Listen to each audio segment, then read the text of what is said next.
Dragi ljubitelji, gledatelji i slušatelji podcasta Između redaka, dobrodošli u našu najnoviju epizodu. Ono što sam napomenula u prethodnoj epizodi jest da ćemo u sljedećih nekoliko epizoda imati isključivo autore. A ono što se do sada nikada nije dogodilo jest da u 2 epizode za redom imamo 2 inozemna autora. Moj današnji gost nije samo autor, on je i ilustrator. Njegova prekrasna djela, njegove prekrasne riječi i crteže mogu čitati ljudi u više od 20 zemalja, a s njegovim porukama poistovjetili su se mnogi, i mladi i stari. On je James Norbury. So, hello James. Hello. Thank you for visiting this studio and Croatia. Welcome aboard. Thank you very much, and thank you for inviting me. It's a real pleasure. I always like to ask foreign authors if this is their first time in Croatia, so... Absolutely, yeah, it is. I mean, it's not really the nicest season to visit Croatia, but still, I think that you'll enjoy yourself. It's actually, where I'm from, it's just very, very rainy and very wet. So, okay, and where is that? I know that you're from the UK. Yeah, I live in a town called, it's a city called Swansea, which is in South Wales. Okay, how many people are there? I honestly don't know. It's, I'm sorry. No, I don't know the population, but it's a fairly busy city. It's reasonably sized. Second biggest city in Wales, and I live down near the coast, so we've got a little coastal.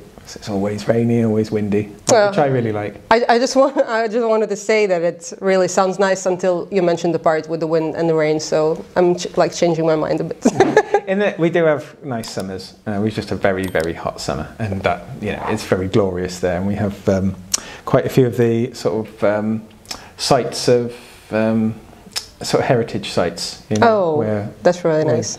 Preserved countryside and things like that. So it's a really nice place. Are you asking Croatians to come and visit? Yeah, come visit Swansea. Yeah, and contact James. Yeah, he will be a wonderful host. I'll show you around. Yeah. How long are you staying here for? 4 days. Okay, and what's in your itinerary? I'm doing a few different podcasts and interviews with different journalists. This is not your only podcast, James. I don't know if the others are in podcast format, but I think they're interviews with a couple of newspapers. Okay, and that sounds better. Some magazines. Thank you. So, yeah, this could be the only podcast. And are you going back to Wales, or are you having a book tour around Europe? I'm going to Greece after this, to Athens and possibly Thessalonica, depending on the timing, to go to some bookstores, do a similar thing in Greece. So a lot of nice places, right? Lovely, yeah. I've never been to Croatia, I've never been to Greece, so that's quite exciting for me. If someone told you like a couple of years ago that you will be here in this podcast or in Croatia promoting your book, would you believe him or her? I never. I've written since I was very small, I've written and created my own little books and things, and it was always my dream to have my book in like a proper bookshop, like your bookshop here, like that you could go in off the street and go, that's my book, and it would be at the back in the corner, but you could go and point at it. And the idea of having like something like this is just more than I ever conceived of. Yeah, not just in the corner. I mean, we have a lot of your books downstairs. And yeah, in our equivalent in the UK is called Waterstones. I know. Oh, yes, it's really beautiful. I visited this year and I was like overwhelmed. I was there for a couple of hours. They're beautiful bookshops, and the one in Swansea, the whole window is full of my books. Still? Yeah. Always.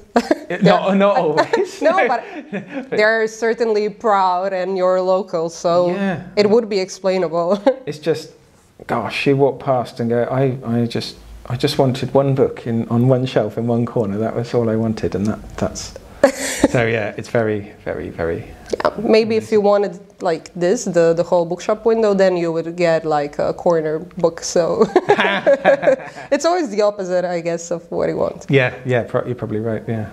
How did the story with your books even start? You said that you always imagined having your book, but was it really your plan, or did you plan something else? I read something about you being a zoologist or something like that.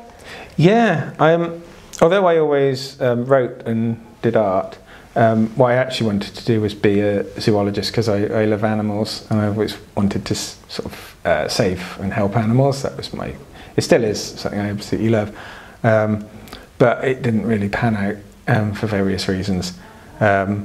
So then I carried on writing, and I self-published my books and tried to sell my drawings and paintings and things. And that sort of went okay. It just about paid the bills, but I basically had no money for maybe 20 years. I subsisted on very, very little. Then I studied spirituality because I was sort of having a rough time in my head, as it were. And so I thought, if I found a book in a second-hand shop by the Dalai Lama, which I read, and I thought, oh, that's a whole new way of looking at the world. So anyway, I studied that for several years, and it had a huge impact on my life. I thought it was really good. I didn't really think much more of it. But then I worked for Samaritans. Do you have Samaritans? Yeah. I don't think we do, but I know what it is. It's like you listen to people on the phones who are having a bad time, sort of like a crisis. We have something called a Brave Phone, but it's usually for children who are experiencing some kind of difficult time, whether it's violence in the family or violence at school. But I don't think that there's an equivalent for grown-ups. That's exactly, yeah. It's for anyone who's struggling, suffering. It can be anything from if you can't pay your bills to you're thinking of taking your own life. Everything in between. And it's for children as well. Anyone can call. And during that time, I thought that all the things that I had learned about mental health and how to sort of help yourself would be really valuable for the callers, but the Samaritans aren't allowed to give advice to the callers, so you can't share any of this stuff with them. So instead I thought I'd start a little group, like a little spiritual group, but I didn't really have the wherewithal to do that, and COVID came along, so I definitely couldn't do it. So instead I started to draw these pictures because I thought, well, that's a good way to get the ideas out.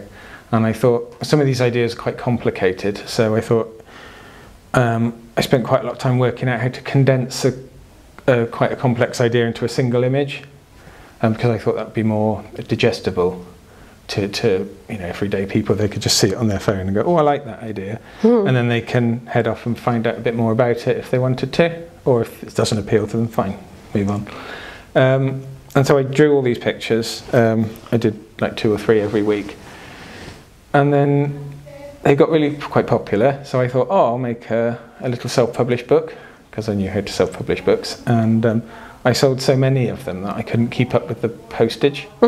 So I wrote to an agency, Eve White in London, and they said, yeah, we'll help you. And so they put together a proposition and sent it to publishers, and they got some offers and accepted the deal. And then that publisher works with Croatian publishers, and so you end up with this. So you're here.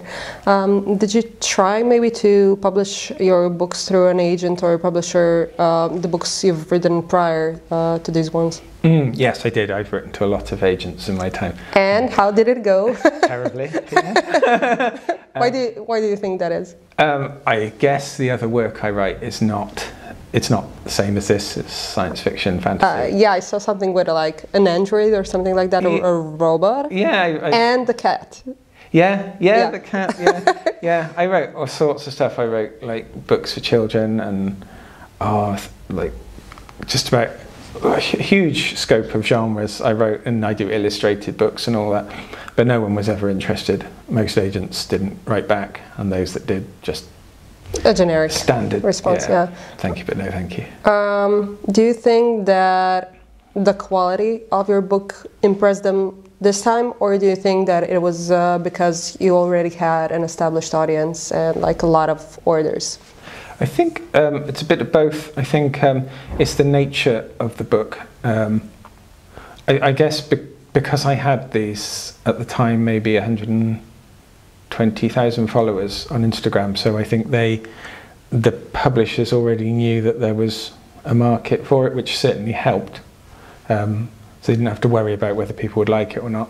And I think the content does speak to people, quite a range of people as well, not just certain types of people. So I imagine, hopefully, publisher, the editor, whatever, he would look through it and instantly connect. If he's the right editor, which the editor, Michael Joseph Dan, he's awesome and he totally understands what I'm trying to do. So that's fantastic, yeah. Yeah, with this podcast, I know that a lot of authors are watching it, so I always want to convey the message that it's not only important to write the great book, it's also the whole package, because a lot of publishers are asking for it. Like they are asking for some kind of marketing plan, if you know any bloggers, etc., etc. Every publisher has its own structure when you're applying, when you're sending them your manuscripts. So yeah, I think that a lot of people turn out disappointed because they think that they have the next great book, and sometimes it just doesn't happen because there are a lot of manuscripts and you have to have a bit of more than just a book, which you thankfully had. I guess so. I mean, I wouldn't profess to know a great deal about that kind of thing, but in my case, I think I was quite lucky because you can open, particularly this book, you can open it on any page and understand instantly what the book is about. You can't really do that with a novel. You know, you just open it on page 312 and start reading. What the fuck is this? This is for me. That's not quite such a thing with a novel. So you can show that to somebody and they get it straight away. And I think that's part of the appeal of it. And also, I think the existing following. I don't know. I don't know how easy it would be for if you just started writing your own book and you're like 30 pages in to have 50,000 followers from your first 30 pages. I don't know how feasible that is, but you can from a book that's more like that because it's not so story based, if you see what I mean. Yeah, of course. And also we have to speak a bit about the time frame when it all happened for you and the books. That it was during the pandemic. Do you think that also influenced the success of your books? I personally don't know, because people say it did. I think that it helped, but I think that the ideas that I try to tackle and talk about, they're universal ideas that have been... Of course, it doesn't have to be a pandemic, right? No, they've been with us since we were, for thousands of years. If you read old, the Buddha, who's supposed to be around 3,000 years old, talks about the same stuff. There's a lot of Buddhist influence in there. There hasn't been a pandemic for the last 3,000 years, other than maybe a pandemic of human suffering. Or a plague or something like that. So yeah, I think we've always, as long as we've been able to think and get trapped in our own minds and things, we've had these problems. So I think possibly people definitely did struggle more during COVID, and so perhaps they were more looking to books that might help them. But I think it would have done all right if there hadn't been a pandemic. Okay, and what about the second very important influence, the influence of social media? If you've written and illustrated a book before Facebook, before Instagram, do you think that there would be a way for you to reach this kind of audience? I doubt it. Because I drew the first sort of picture and put it up, I didn't think anyone would like it. And I think I had 3 followers for the first few weeks or something. Your mom, your wife, and my cat. An imaginary profile of your cat. So it started off slow, but I thought I'm going to stick with it. So do at least, say, 20 pictures and just do it for myself. And part of the reason I draw the pictures is for myself. So I'm going to do them anyway. And the following grew, and I went, oh, I've got like 500 followers. This is definitely worth doing. If there was no social media, how would you test the ideas? I don't think I would have sat there, put together, say, 80 drawings, and then sent them to an agent. I simply wouldn't have done it. So, yeah, if it wasn't for social media, I don't think there would be a book. Yeah, you could always go like the old-fashioned way, to print it out on a postcards or something and go around your town and dealing it to the people. That would have, that probably would have been quite successful, but that's not sort of, I wouldn't have been in my nature to do something like that, so I probably wouldn't have done it. I would have hidden in my house and hoped it worked. Which is the way I always work, and it doesn't work, surprisingly. Yeah, I don't know why. What happened first, or what was first, the chicken or the egg? Are you first doing the drawings and then the text, or vice versa? The text. I always do the text first. So the text is what takes me a long time to come up with, because I have to come up with an idea, which is often based on, say, if I have a negative feeling of some sort, which I'm sure we all get these negative feelings, you know, daily, and you go, that's interesting. But I've always been quite self-exploratory, so I would go, why do I feel like that? That's wrong. Like, why am I nervous coming to a podcast? That doesn't make sense. We're nervous coming to podcast? No, actually, today. Yeah, no, thank you. For a change.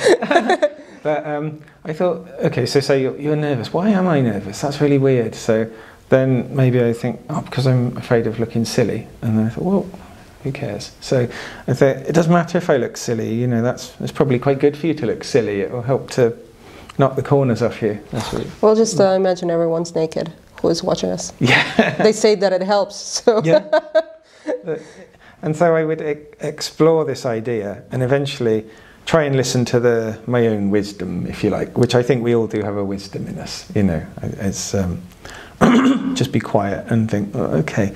And then I would try and condense that whole concept into a couple of lines, a conversation between a panda and a dragon, which is a bit of a weird way to go about it. But once I've sort of got the basics of the conversation, I would then do the drawing, and while I'm doing the drawing, I would go back and tweak the words to try and make it as eloquent as I can manage, and to try and make it so it has the broadest audience, so that it's not just for so that most people can get something out of it. So I realise that every picture is not for every person, but I try to make it so that the majority of people can get something out of it if they think about it. When did you first started drawing? I think that I've read somewhere that you were self-taught, so you haven't studied it? I did art at secondary school. Mm-hmm. You know, where you do like, I don't know, probably a total of 30 art classes over the year, but they were all just where you all sit around in a circle and draw a shoe. I don't know if do you do that over here? I don't know. Yeah, we did. So I wouldn't consider that really any kind of training. So yeah, but my father was an artist, is an artist. Okay. He wouldn't really do any formal teaching, but I was encouraged to draw since I was very small. So I used to draw cartoons when I was little, and animals. And so yeah, this is still almost cartoons and animals. Was he maybe the first person you've sent your work, or are you afraid of his criticism? Not afraid of his criticism as such. But I don't tend to. I wouldn't tend to share my pictures with my family because they wouldn't be my intended audience. No, I sort of no, I would just send it out into the wild via the internet and hope no one was too cruel. Did you have any cruel comments about your work? Yeah, there's just the nature of people, isn't it? Some people just can't help themselves. But, yeah. You know, I don't tend. I like to read and answer all the comments because the people are generally so positive and so kind, and I want to talk to them. But then sometimes stuck in amongst the comments is something a bit less nice, and it tends to sort of bother me a bit. So yeah, I don't tend to read reviews. And yeah, I just wanted to say that it's better not to read them at all. It's that weird thing, isn't it, where 100 people can tell you something nice. If one person tells you something nasty, it goes around in your head. Which is, that would again be a subject that I would sit. Why is that? And I would sit and dissect it and try and work out why we feel like that, and then I would try and draw something which would help. Why panda and why a dragon? I think I'm not even sure it was a hugely conscious decision at the time. I think I always liked drawing goblins.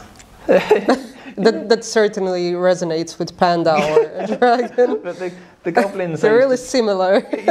They looked a little bit like the dragon. Okay. With the boggly eyes and the skinny. And then I think the panda, because in a way the panda's large and they're a very likeable animal. Not many people dislike panda bears, do they? So they're sort of large and fluffy, and they come across as very approachable. I mean, if you actually approach one in the wild, that must be dangerous.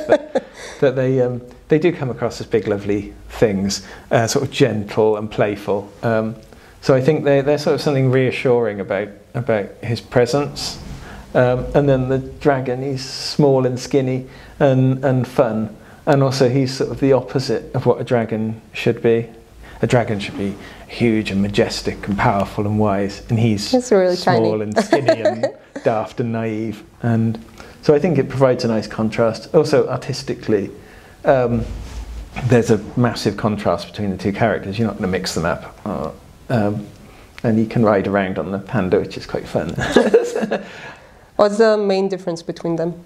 I think the main difference is that the panda is slower. He's kind of more what you call mindful, I guess. So he's slow and thoughtful, and he's learnt how to listen to his inner wisdom, if you like.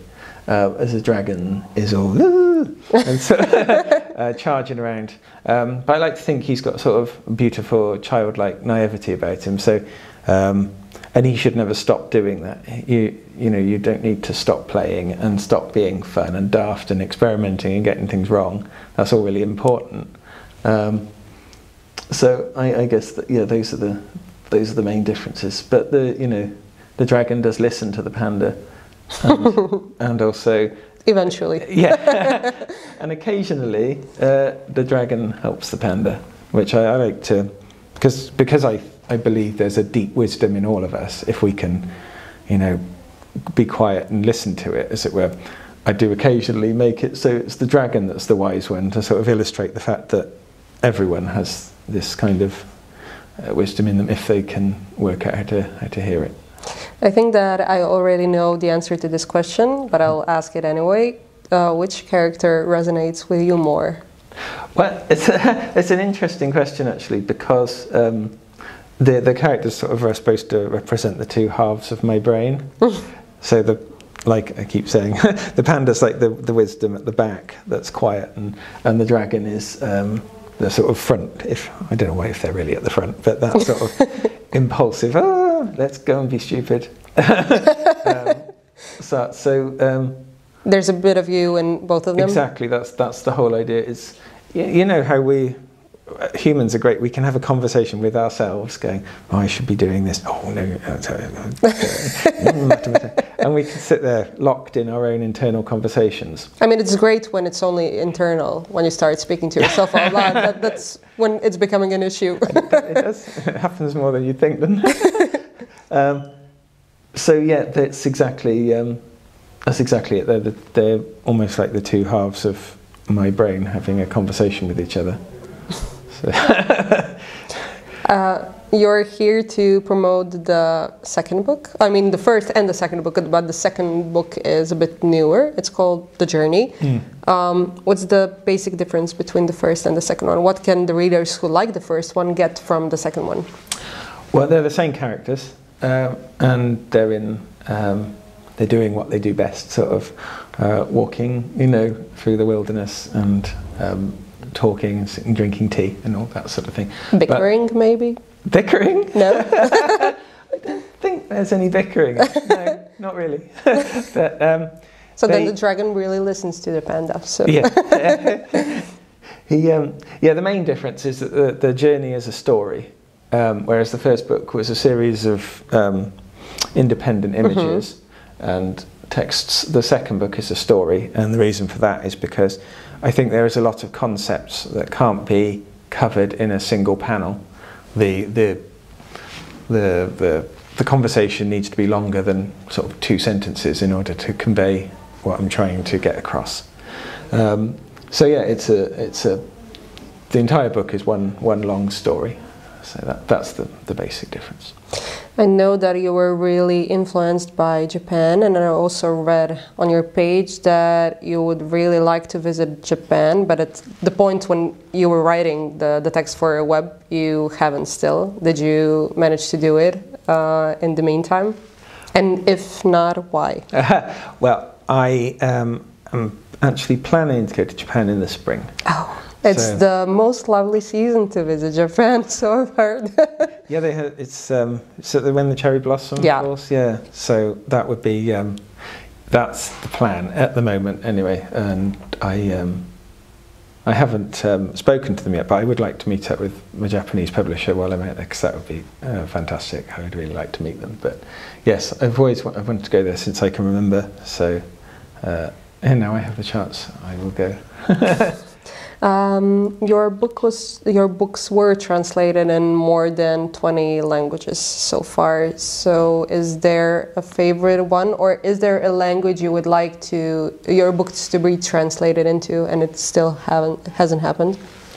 The Croatian one's my favorite. I'm wondering what you will say in Greece. I will watch the podcast from there.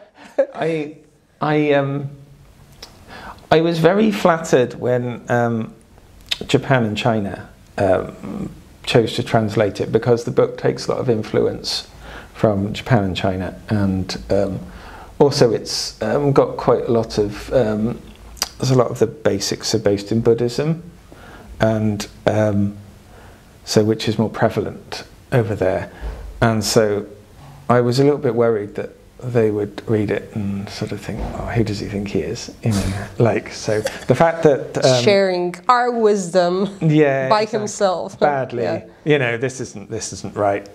And I did feel a little bit that basically when China and Japan decided to publish it, I was really flattered. I thought that was fantastic. It's now on 32 languages, the first one. Oh, I'm sorry. I have the wrong data then. Or maybe you haven't refreshed your page in a while. I could be guilty of that. Recently Hebrew, which was quite exciting. There are, I don't know, Japanese was the language I sort of really wanted it translated into. Is it from the back to front, like manga style or anime style? It's not actually out yet. No, they're still working on it. So I think it will be out fairly soon, I believe. Possibly in the spring of 2023. Yeah. Actually, no, I think it's not backwards. No, I've seen a proof, a PDF. So no, it's not backwards. How much work do the publishers or the editors usually have with your books? Is it like a done project? Can they do something different with the covers, or like this is it? You've sent that to them and they just translate it and that's it? Do you mean with the non-UK publishers, or the each and every publisher who published it outside of the UK? All right. Does it look the same like the Croatian editions? Your Croatian editions look pretty much identical. Okay. Except we don't have the publisher on the front there. Oh. Yeah. Other than that, they are absolutely identical. Although it's not required.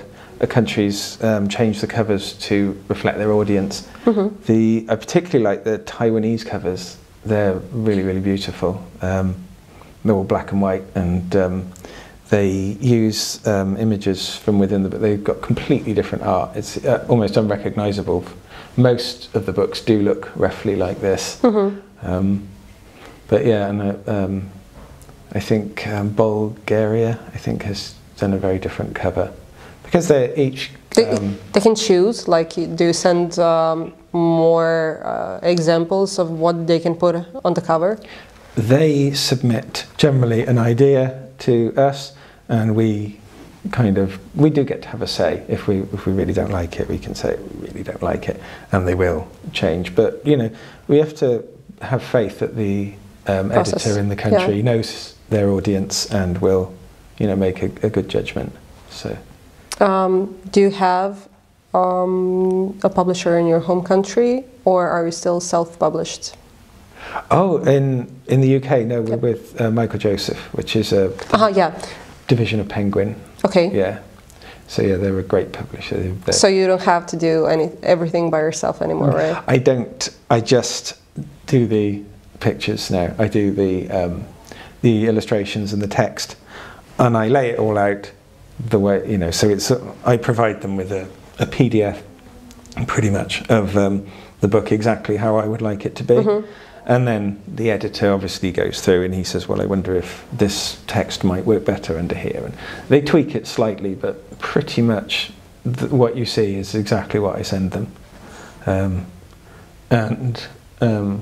You know, and then they have, they tend to choose the covers. Was it hard being self-published for the time being? Me self-publishing this book? Yeah. It didn't last very long because it sold so fast that I was so overwhelmed that I only think I sold books for about maybe a month or 6 weeks. Oh, that's really not long. Yeah, and then I contacted, then the agent said to me that we've got some offers, and then I immediately had to sort of take the books down for off sale. So they're quite rare, the original ones. They're these little black and white books about that big. Hardcover or? Yeah, hardcover, black and white. They're smaller than that. There was much less pictures. I've still got a box of them in my loft. Maybe it will sell on Sotheby's auction. You never know. Once. But something that people can buy from your website are the postcards and the calendars you're making by yourself. Yeah, I had to stop making the calendars because you really need to refresh your page. There's still calendars on my website. I think that there are. I mean, that's the first I've heard of them when I was checking out your page. Maybe you've written that you made them, but they're not available to buy. Because I know that I was actually looking at the postcards and there were a price on them, and I think that I also saw the price for the calendars, like maybe £4, something like that. No, the calendar I made in, I think, 2021 or 20. Well, we'll check after the podcast. Have a look, yeah. If it's there, it's no, I don't. Because it's not right. Because I just spent so long. I mean, the calendars I saw were the first thing I ever made. When the Instagram started to get popular, I thought, oh gosh, I could maybe, supplement my income and make some calendars. So I thought, oh, I wonder how many I should order. Should I order 20 or 40? And then I thought, oh, I'll go big and order 40, and sold them in like 3 days. Oh, okay. And anyway, I ended up spending all day posting calendars. That's all I did. I didn't have any time to draw. So I had to stop selling the calendars. And the postcards, that was the same thing. I went back when I just had the Instagram. I thought, oh, maybe I could make postcards. So I ordered quite a lot of postcards, and I was sending them out. And basically, I've still got some left. Not many, but I don't want boxes of postcards at home, so I still sell them. But they will pretty much be gone in a month or so. I've got almost none of them left. So. Did you ever think about some other merchandise like T-shirts or bags? Or do you have people that are thinking about that? There are actually. I've had inquiries over the last few months from companies wanting to do some merchandising. I haven't done it myself. Really, I don't particularly know why. I'm not very commercially minded. So I think I just draw the pictures. And you just want to be left alone with your books. Focus on the books. It's an awkward thing because you have to do really drop shipping. That's where you don't handle anything. It goes straight to another company who sends them out, which I did look into. But then when I got the samples back, the samples weren't very good. and I don't want people to have substandard things. So I sort of got a bit fed up trying to find a good company that would be reliable and would do everything, and so I thought, oh, I'll just carry on drawing the books, drawing the pictures. I will backtrack a bit on the translation bit. I don't know if the girls from publishing house still told you that, but the first book was translated by a relatively famous Croatian actor, Slavko Sobin. Do you think that it maybe influenced the sales in Croatia a bit, or do you get the information from other countries who translated your books, and why? Okay. No, that's. And did you know this information prior to me telling you? The lovely lady downstairs did tell me about, I don't know, 25 minutes ago. Okay. And my first thought was that I would really like to, not because the person is famous, but I would just really like to meet the person just to discuss, you know, the process of the translation, because I pick the words really carefully. So, and I'm sure because of the success, he's obviously, is it a he or a she? Sorry, he. Slavko. Oh, because the book is doing well, so obviously he's done a beautiful job of translating it.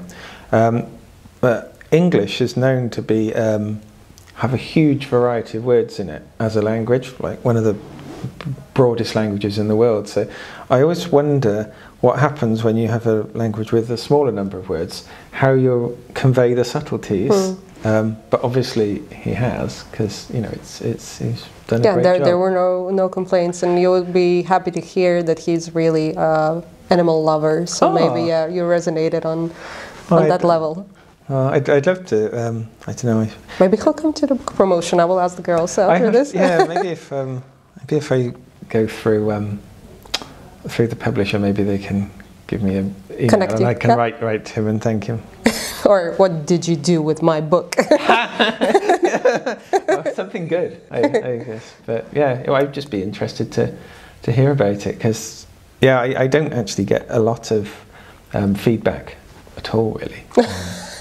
Well, that sounds sad. I am really interested in it all, but I don't tend to hear very much at all. Some publishers they send back a lot of information. They send photographs of bookshops and look what we've done here. And other publishers I hear absolutely nothing from, which I'm not saying I should. I mean, they're busy doing their work and everything. But it's nice. I do like to see these things. They're really nice. But maybe they don't want to bother me. I don't know. Yeah, well, in my experience with the publishers and foreign authors, our publishers are really serious about it, and they tend to get mad if someone outside their publishing house contacts the author, because they're always telling us they're super swamped, don't do that, we have to go through an agent, they can't reply, and so it's like a big no-no. Oh no, I reply to everybody. Anyone who writes to me, I reply to. Are you sure you want to say it out loud? Because maybe you'll get like thousands of messages from Croatian fans. I don't mind. Okay, so people contact James on his Instagram. Is this your job now? Like from 9 to 5? Are you a professional author and illustrator now? Yeah. Yeah, I have always been, actually, but I've just not been paid for it.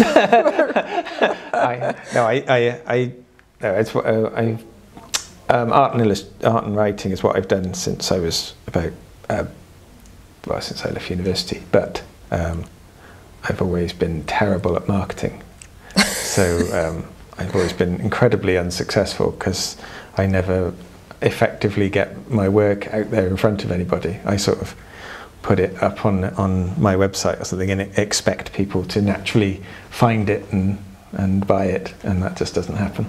So I've but yeah, now I actually get paid, which is quite nice. And visit Croatia and Greece and Japan in the spring. The question most authors don't really like is always what happens next, or are you planning another book? What are your plans? Where do you see yourself in 5 years? One of the problems with the sort of work that I do is because it's sort of based in, if you like, spiritual concepts of spirituality. I kind of think to some degree there's a finite body of useful information, so I don't want to rehash it, if that makes sense, and drag it out. Like the TV shows that have 8 or so seasons. Yeah, and they get thinner and thinner and weaker. I don't want to be in that position. As long as I have, I'm working on something at the moment which I think is very solid, very valuable, and good stuff that will genuinely help people. When I've finished that, I'll,